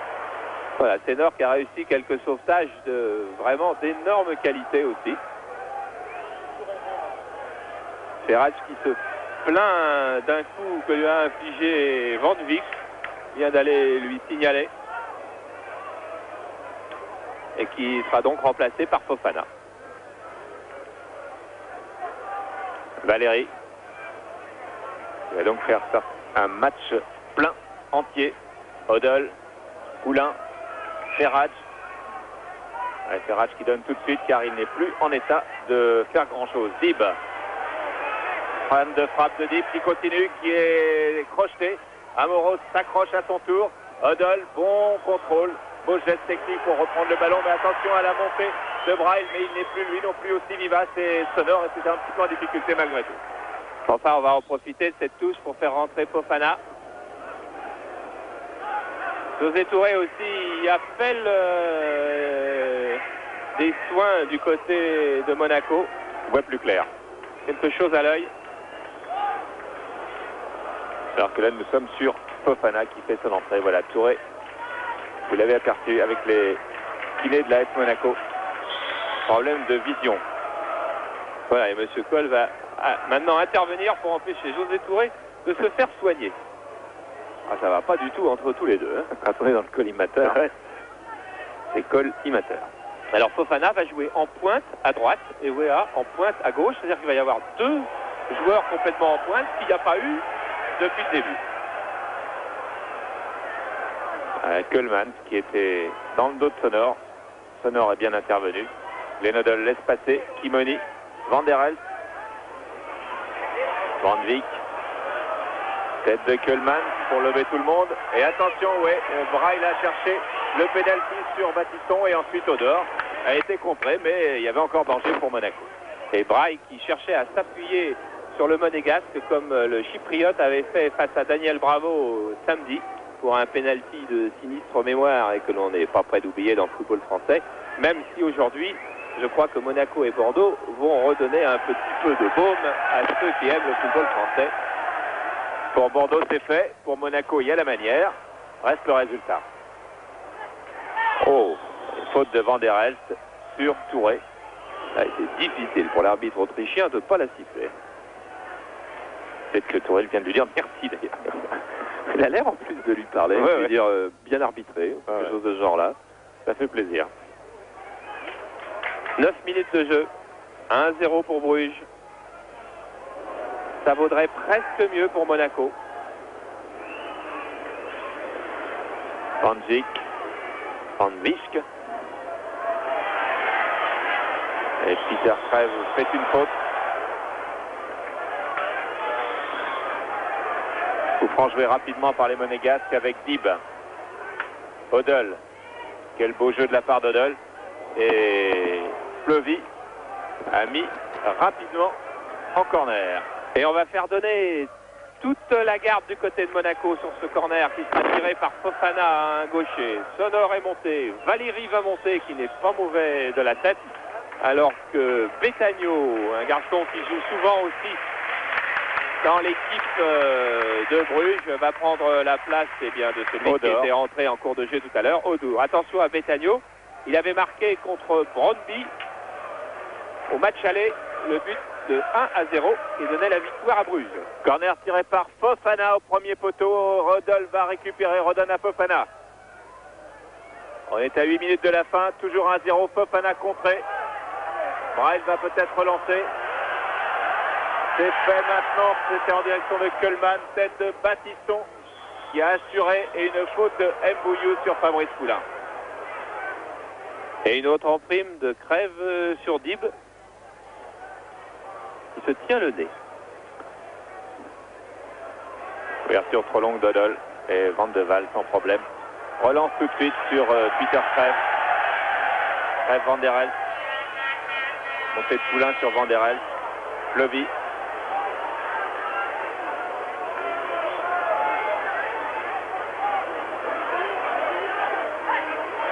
Amoros. Face à Betagno. Et le coup franc est en faveur de Bruges. Et oui, le mauvais contrôle d'Amoros a obligé l'international à faire une faute ensuite. Et on retrouve avec une balle arrêtée en faveur de Bruges, dangereuse. Avec Van der Elst au coup franc. Pour la tête de Kuhlmann. Touré toujours là.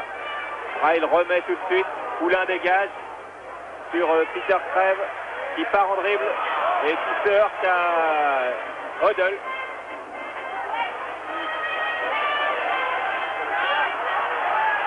Amoros, attention, ballon difficile à négocier et bien négocié par Amoros, puis Baptiston.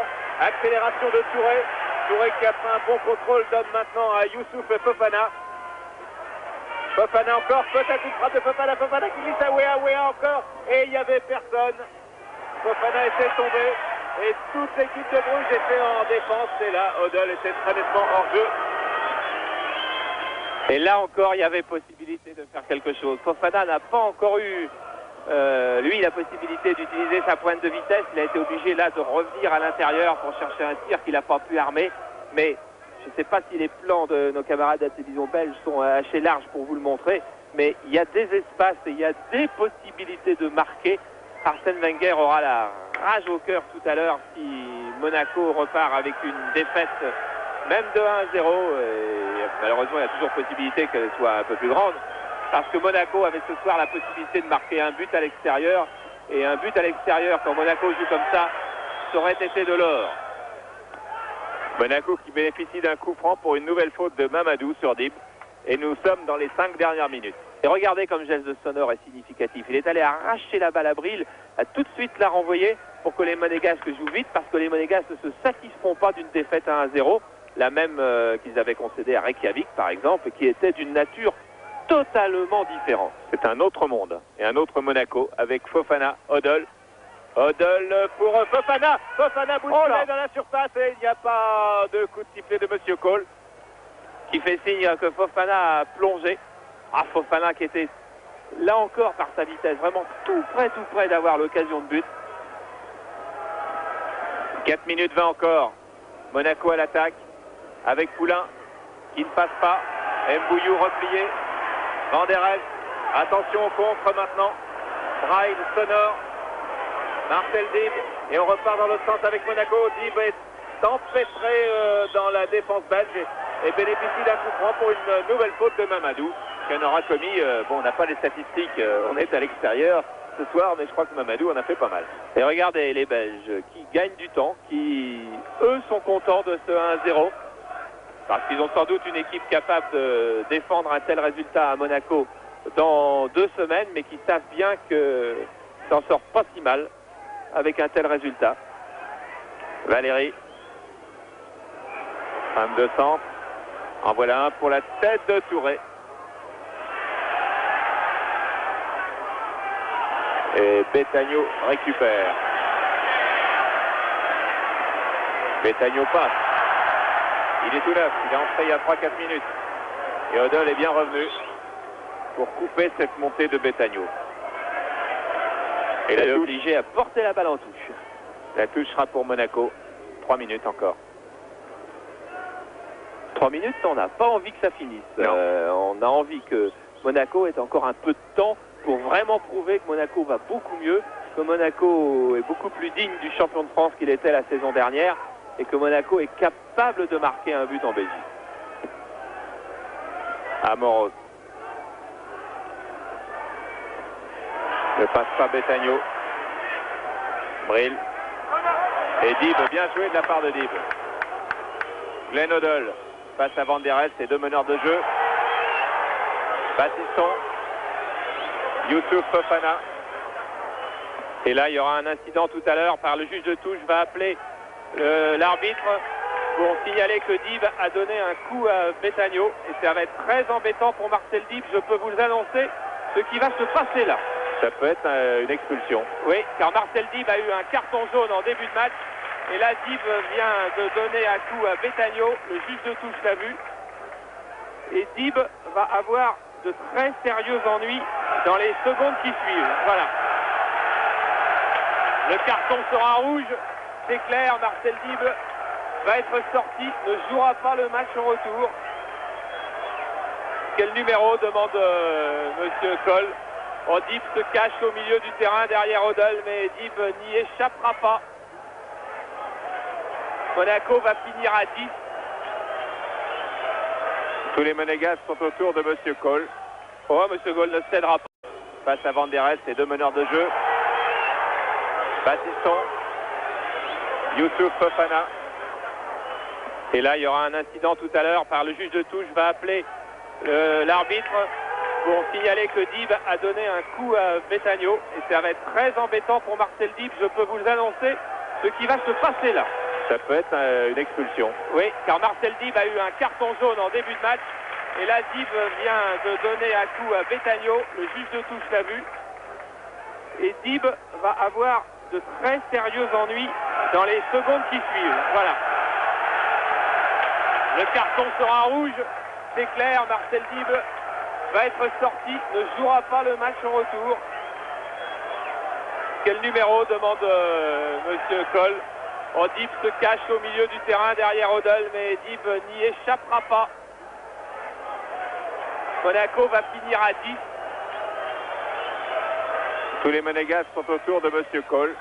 Oh, Monsieur Cole ne cédera pas. Il va aller trouver Dib, qui a déjà un carton jaune et qui aura là un carton rouge. Et Dib ne jouera pas ni le prochain match de Coupe d'Europe, ni sans doute le tour suivant si Monaco a la chance d'être qualifié. Marcel Dib qui avait fait un très très beau match. Et le carton jaune, et puis là, ce geste qui coûte cher. Voilà, Arsène Wenger, coup de rage après le juge de touche qui va procéder à un changement. Il ne va pas faire rentrer Puel à la place de Dib, mais il va faire rentrer Puel à la place de quelqu'un d'autre dans les minutes qui suivent. C'est quand même un coup dur car Marcel Dib avait montré qu'il avait bien digéré son échec international. Il avait été parfait. C'est une très belle vraiment une belle réaction. Et il ne faudrait pas que s'ajoute à cette explosion un but, par exemple celui-là de Mbouillou. Ballon dégagé par Fabrice Poulain et l'arbitre, Monsieur Cole, accorde un coup franc au Monégasque. Il va y avoir un nouveau changement, donc avec maintenant l'entrée de Claude Puel à la place de Wea. Wea qui sort. Et Claude Puel alors que on joue maintenant les arrêts de jeu. Ah, la bêtise de Dib gâche une partie de la fête monégasque, car d'abord c'est jamais bien d'avoir un joueur sorti, surtout lorsqu'il le mérite, car comme il avait un carton, Marcel Dib, il ne devait pas se permettre ce geste punitif, même s'il avait été touché par Betagno dans l'action précédente. Il le sait, ce n'est plus un néophyte Marcel Dib. 28 ans, 4 sélections en équipe de France. On ne doit pas faire ce genre de faute, car c'est son équipe que l'on pénalise. Et Monaco termine à 10. Van der Elst, Kuhlmann, Van Dijk. Et le public qui siffle son équipe. Peter Crève. Contact de Valérie. Il reste une bonne minute maintenant, il faut vous dire, une bonne minute à tenir pour l'AS Monaco. Il ne faut plus avoir les mêmes ambitions qu'il y a 4 ou 5 minutes.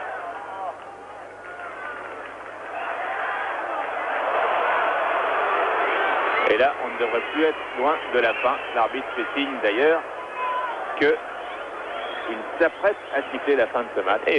Et pour vous donner un aperçu du changement de mentalité, eh bien Glenn Odell vient de dire à Jean-Luc Ettori, va doucement pour dégager.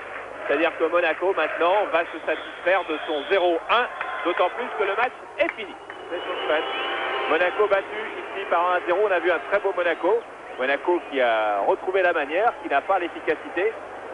Battu par un but de Mbouillou, donc marqué au début de la deuxième mi-temps à la 48e minute. Dans 15 jours, on a hâte d'être dans 15 jours déjà pour voir ce match retour sur Canal. Car on aura encore une très belle semaine. On va d'abord revoir Bordeaux et Monaco vendredi prochain, pas après-demain, mais la semaine suivante en championnat. Vendredi en direct, donc sur Canal, Bordeaux-Monaco, alors que là on voit le buteur. Et puis la semaine suivante, ça sera en direct sur Canal+, et seulement sur Canal+.